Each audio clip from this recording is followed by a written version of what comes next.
el doctor Javier Villastein, al que usted conoce perfectamente, no solamente por su condición de jurista, por su condición de presidente del Poder Judicial, sino porque es una persona que no le gustan mucho los compromisos, los enjuagues, los amarres y las cosas así. Él es nuestro primer invitado y con él vamos a hablar sobre el recurso de amparo que está presentando, sobre cómo ve la coyuntura y sobre algo más que tiene que ver también con una de sus pasiones, que es el motociclismo. Javier, ¿cómo estás? ¿Cómo te va? Muy buenos días. Gusto de encontrarnos después Nos de tanto encontramos tiempo. Nuevamente. Somos condiscípulos. Somos compañeros de colegio, el Colegio Claro. de Inmaculada de los Jesuitas. Javier es mucho menor que yo, por si acaso, para que no voy a decir que hemos sido compañeros de carpeta. Hemos sido compañeros de patio, a lo más, no de carpeta. Javier, ¿por qué has presentado este recurso de amparo? Bueno, en realidad nosotros consideramos que todo el proceso electoral en su conjunto, la primera y la segunda vuelta, pero haciendo un análisis pragmático, hemos creído y pensado que la segunda vuelta pues es un nudo de escándalos, es una cosa pues inaceptable lo que está ocurriendo. La virtud, la ventaja de una acción de amparo es que no estamos favoreciendo a uno o a otro candidato, porque en realidad una acción de amparo, porque en este momento se están presentando acciones distintas en favor de la señora Keiko, pero como el tema no afecta a la señora Keiko sino a todo el Perú y la próxima democracia debe ser una democracia auténtica y no una falsa democracia, nosotros consideramos que debe anularse esta segunda vuelta, ¿no? Y hacerse las cosas como debe ocurrirse. En el pasado, ¿no? Había intervención de los funcionarios del OMPE, había el entintado del dedo para que no vuelvan a votar las mismas personas y todo eso se ha suprimido. Sí. Todo eso se ha suprimido y el Jurado Nacional de Elecciones encabezado por el señor Salas Arenas, a quien conozco personalmente,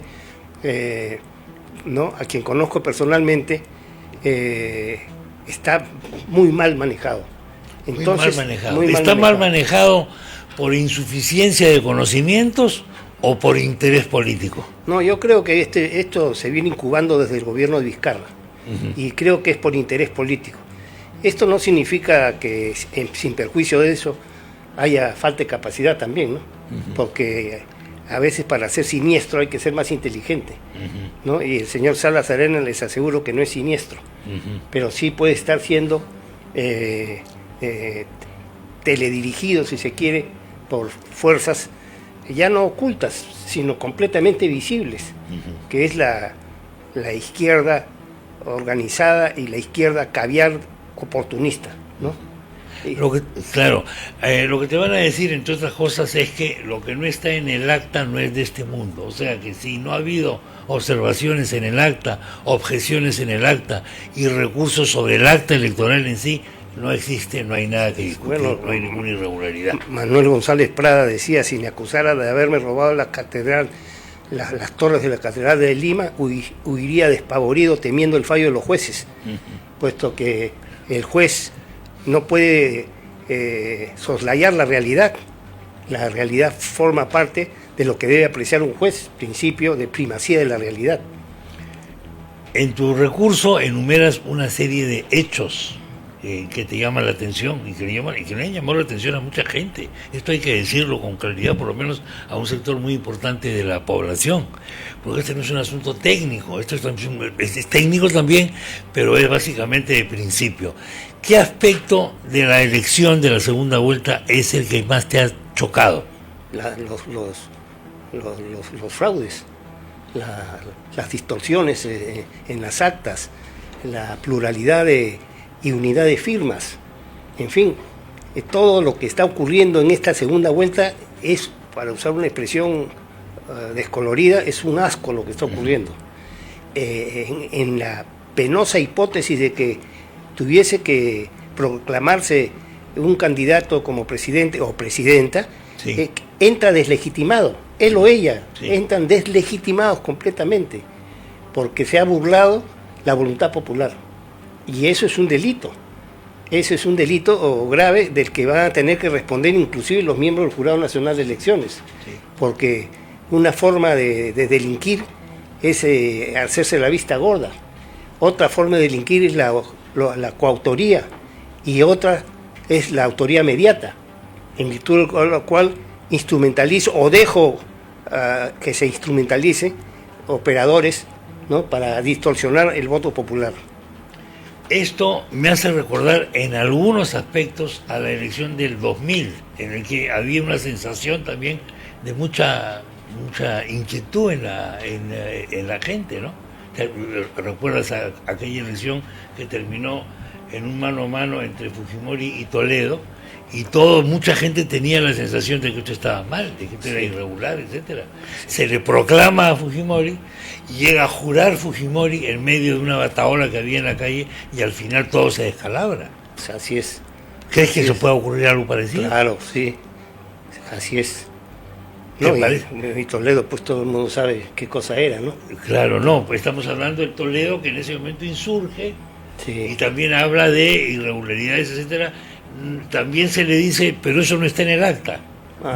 Recuerdo que fue el mismo argumento que se está usando ahora. No está en el acta, pero estaba en el cerebro de todo el mundo. Claro. La sensación que teníamos primacía de la realidad. La primacía de la realidad. Claro.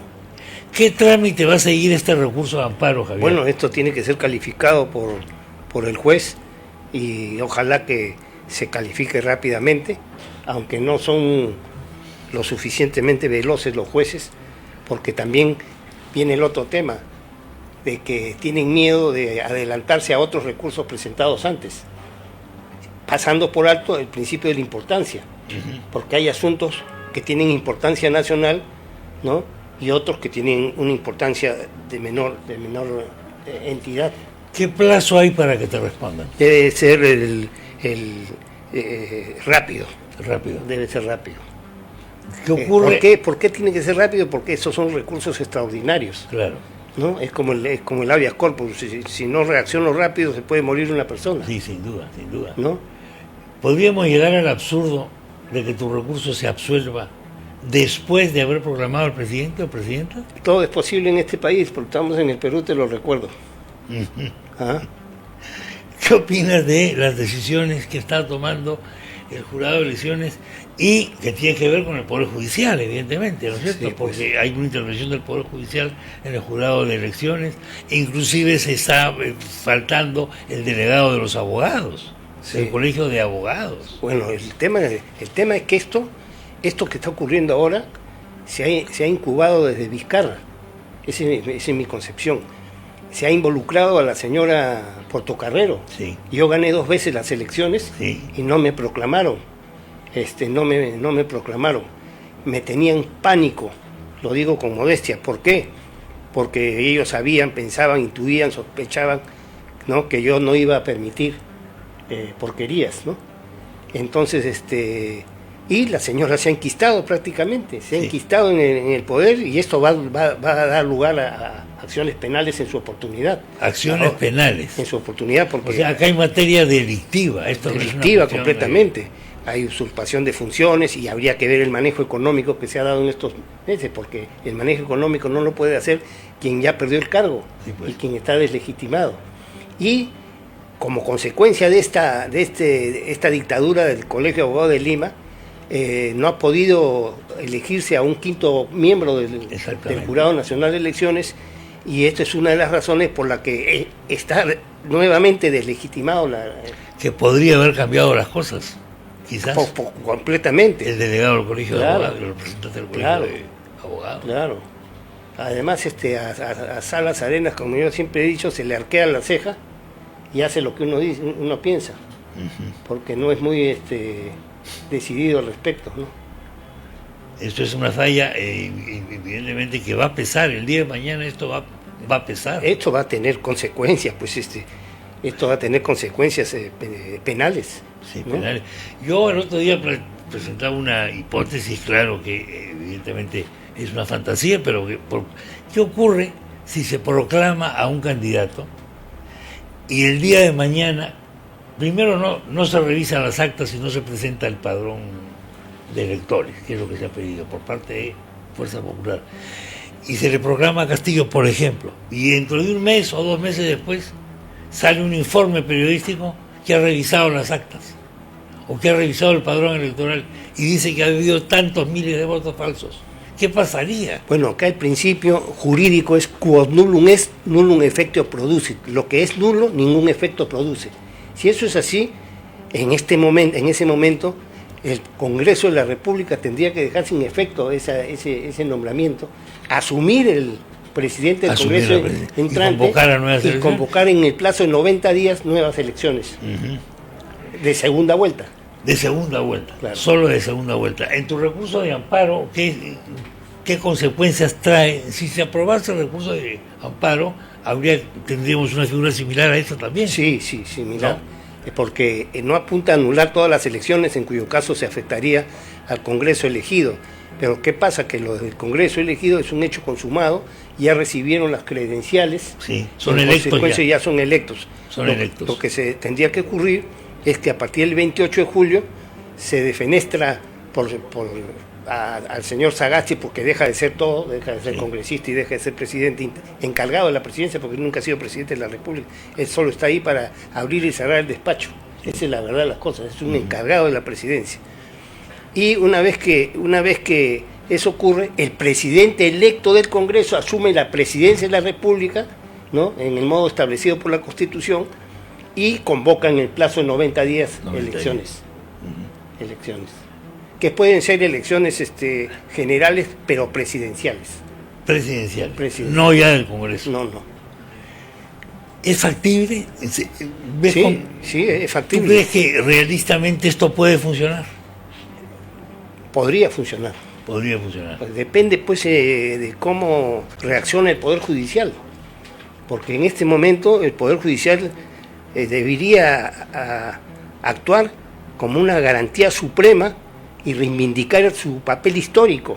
Esa es una oportunidad que tiene el Poder Judicial, porque lo que está ocurriendo en el Perú es absolutamente escandaloso a la vista de todos, inclusive a la vista del mismo señor Castillo. Lo que pasa es que no le conviene. Sí, claro. ¿Se reivindicará el Poder Judicial? ¿O los señores jueces se acomodarán al nuevo poder? Bueno. Pregunta no tan inocente quizás. Sí. Tú no te has acomodado a los nuevos poderes. No, yo no me he acomodado. Por instinto prácticamente. No, por instinto y por formación, pues, de los jesuitas. Por formación jesuítica. Sí. Por formación de los jesuitas. Sí, así es. ¿Cómo actuará el Poder Judicial? ¿Qué formación prevalecerá? ¿La formación de la ley de la sobrevivencia o el principio jurídico? El principio debiera primar la toga, ¿no? Sí. La toga más que la planilla. Así es. Más que el sobre de pago. Claro, por lo que conversamos previamente, ¿no? Que hay asuntos que tienen que ver con la dignidad de la persona. Sí. Una vez llegué a un canal de televisión y me dicen, oiga doctor, pero usted ha venido sin seguridad. Sí, le dije, yo no le tengo miedo a morir, yo le tengo miedo a que ataquen mi honra y mi dignidad.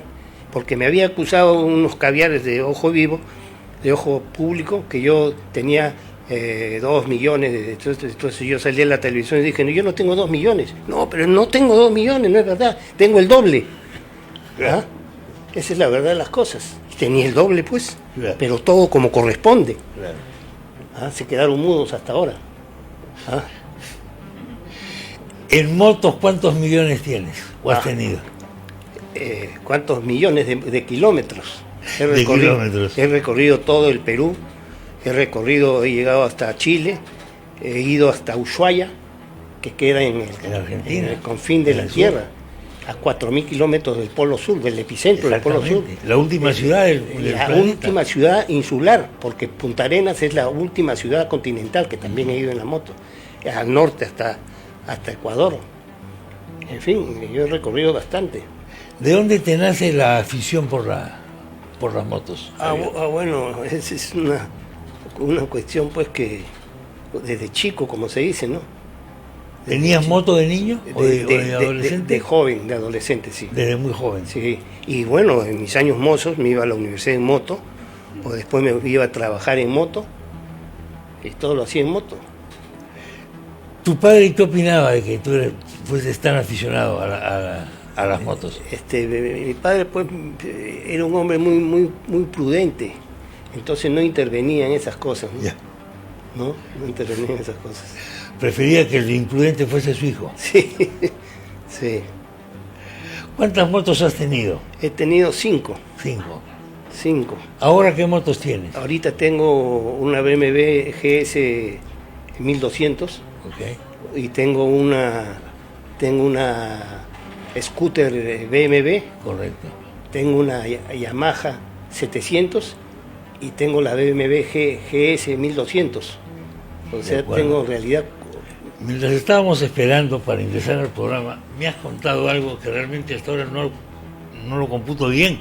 Te has venido Cusco-Lima de un solo round en moto en 14 horas. En 14 horas en una Yamaha 700. No, pero ¿cómo es eso? Es increíble. No es increíble, pero la adrenalina pues juega muy buen papel en esos temas. Esa es la verdad. ¿Habías ido en moto al Cusco también? Siempre he ido al Cusco todos los años. Claro, todos los años vas en moto al Cusco. Pero la ida al Cusco siempre se hace pues en 2 etapas. Exactamente, a eso voy. Los audaces, en 3 los pusilánimes, ¿no? Y yo lo hago en 1. ¿No? ¿Por qué? Porque es mi forma de ser. ¿Cuán cansado llegas después de ese viaje? ¿Cuán cansado llegaste? No llegas cansado, llegas entusiasmado con la adrenalina, después ya viene el cansancio. ¿Has tenido accidentes? Sí, claro. Hay 2 tipos de moteros, el que se ha caído y el que se va a caer. Pero si... ¿Cómo te has caído? 2 tipos de moteros, el que se ha caído y el que se va a caer. Claro que me he caído. Te has caído. ¿Y ha sido alguna caída ha sido particularmente preocupante? Siempre son algunas preocupantes, pues. Y uno aprende siempre. Por ejemplo, una oportunidad me pongo detrás de un camión y el camión en una curva le cede el paso al que venía en sentido contrario, entonces empezó a retroceder y yo estaba detrás. Correcto. Me tuve que eyectar de la moto. Me tuve que eyectar, saltar de la moto y tirarla, y con la justa el camión no tocó mi moto. Después me ayudaron, vi que no estaba nada, me ayudaron a subirla y seguí. ¿Dónde era esto? Eso, viniendo del Cusco a Lima, en la BMW. Del Cusco a Lima. Sí. Viniendo del Cusco a Lima. Sí. ¿Y tú has visto la película Diario de Motocicletas, que narra el supuesto viaje de Che Guevara en moto? Sí, claro. Sí. ¿Qué te parece? Bueno, eran motos muy antiguas, pues, ¿no? Motos muy antiguas. Muy antiguas, sí. Motos muy antiguas. Y muy lentas. Claro que sí. ¿Qué placer especial se pierde uno que no monta en moto como yo? Bueno, es la adrenalina, pues. La adrenalina. Claro, ¿no? Y la naturaleza. Porque no es lo mismo viajar encerrado que viajar pues al aire libre, ¿no? Claro. ¿Vas a la selva en moto? Sí. ¿Vas a la selva en moto? Sí. ¿A la selva central así en moto? Sí, todo, o sea, tipo, he ido a Pucallpa, a Tingo María, he ido a todos los zonas inclusive donde hay mucho lodo y peligroso, ¿no? Pero bueno, de eso se trata. En YouTube hay algunos programas que son de moteros. Por ejemplo, hay uno que yo lo sigo a veces, un español, que se mete por los senderos más increíbles de África. Se mete en desiertos, se mete en barro, en lluvias. Es terrible. Sí, es terrible. Bueno, el Dakar es un ejemplo, ¿no? Sí, pues. El Dakar. El Dakar, sí. Sí, pero eso ya para gente más joven, pues, ¿no? Es espantoso, claro que sí. Claro que sí. Bueno, mañana es el Día del Padre. ¿Tú eres padre? Sí, soy padre de 2 hijos y de 2 nietas. Y 2 nietos. ¿Y cómo recuerdas a tu padre en un día como este? ¿Cómo recuerdas a tu padre en un día como este? Bueno, se le recuerda siempre, pues, ¿no? Se recuerda siempre. ¿Montaste alguna vez en moto con tu papá? No, mi papá era muy conservador. Sí. De acuerdo. Pues Javier. El que quiso más bien montar una moto mía era mi suegro. Sí. Pero ya estaba en su ancianidad más avanzada. ¿Y qué le pasó? Y yo lo trataba de ayudar, él había sido motero, se había ido hasta Argentina, pero no pudo sentarse en la moto, ya por su ancianidad avanzada. Pero tú conservas un buen físico, porque hasta ahora... Bueno, yo camino 4 kilómetros diarios, a paso ligero. Claro. ¿No? Cosa también. Yo camino un poco más a veces, Ah, qué bueno. porque yo no hago moto, pues. No, pues Si no hago moto tengo que caminar no, más. es ¿Qué bien me queda? importante, es recontra importante porque yo prefiero ir a caminar que ir al hospital. Sí, Porque esa es la totalmente. verdad. Firmo ahí. Claro, ¿Dónde firmo? esa es la Completamente de acuerdo. Es como cuando digo, si yo estoy aquí comprándome una botellita de vino tinto Sí. y no en la farmacia al costado, quiere decir que estoy más sano que ellos. Sin duda, claro. Sin duda, claro que sí. ¿Vas a tomar vino mañana por el Día del Padre? Bueno, ¿verdad? espero. ¿Qué vino tomas? Si me deja mi esposa. Porque... ¿Qué vino? ¿Qué vino? Acá las chicas, tus admiradores acá aplauden a tu esposa. Oye, ¿y qué vino piensas tomar? Si se puede No, saber. si tomo un par de copas de tinto, pues puede ser el Tacama. ¿Por qué? Pues yo soy Tacama amigo de Pedro peruano. Laechea. O la Echea, claro. Claro. Las bodegas. ¿No? Y un día me siento en una conferencia de prensa que había de no sé quién, y se siente una señora al costado y me dice, una señora mayor, y me dice, yo le pregunto, no, me dice, yo soy la mamá de un congresista. Ah, qué bien. ¿Y de qué congresista, señora? De Pedro Laechea. Uy, me acerqué a su mano y la besé, ¿no? Porque yo le tengo gran admiración a Pedro Laechea. Inclusive propuse que pudiera de anularse todo, que Pedro Laechea regrese a la presidencia de la República, del Congreso, y de como tal, Por lo tanto, porque además es un hombre lúcido y brillante, ¿no? Sí, pues.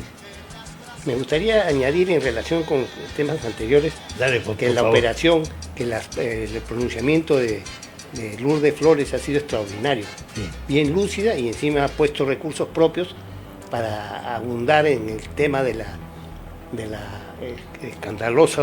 escandalosa segunda vuelta en mis felicitaciones a Lourdes Flores desde acá. Bueno, pues veremos cuánto peso tienen en la práctica los argumentos de gente como Lourdes, como tú y otros. Como nosotros. Sí. ¿Por qué? Porque indudablemente tienen que ver con la razón. Y yo me temo que lamentablemente la edad de la razón no es justamente la que estamos viviendo. Ahora Huilas, Me temo eso. Huilas en voz de Judy, ¿no? En voz de Judy hizo una gran exposición sobre mi recurso de amparo. Sí, Entonces, como yo le digo a Judy, sí, que recién la he conocido personalmente, claro que sí. Y que es Montero yo también, ¿ah? prendo la Y que es prendo Montero. la moto, prendo la televisión y la veo. En cuanto aparece Philly Butter, cambio de canal. Claro, por eso. Cambia de canal. Javier cambia de canal y hoy en su moto. Bueno, un abrazo. Muchas gracias, Feliz Chema. Día del Padre. De igual modo. Ah, feliz Día del Y Padre. es bueno que sigamos viéndonos. Claro, tenemos que vernos. La última vez que lo vi a Javier estaba con un grupo de moteros, efectivamente, en Álvaro Gutiérrez, de Miraflores, un grupo grande. Sí, claro. Un grupo grande. Sí, sí. Algunos con un aspecto fortachón, tipo esos moteros clásicos de las películas. Sería yo. No tanto, no tanto. Había algunos, esos moteros, un día recuerdo que yo estaba en un sitio en Estados Unidos tomando un café, ¿no? Con todo el estereotipo que uno tiene de los moteros, y veo que vienen como 10 tipos en moto. Pero eran 10 tipos con esos pañuelos, con cicatrices, con esto, con todo. Y dice, ¿y ahora qué hago yo acá? Y paran la moto ahí. ¡Ah! ¿Y ahora qué hago yo acá? Y eran de una amabilidad extraordinaria. Qué bueno. Una amabilidad extraordinaria. Era un Starbucks y uno de ellos agarró y me trajo un café. Oh my God. Bueno, Ya, gracias. Muchas gracias. Feliz día. Estamos en Igualmente. contacto.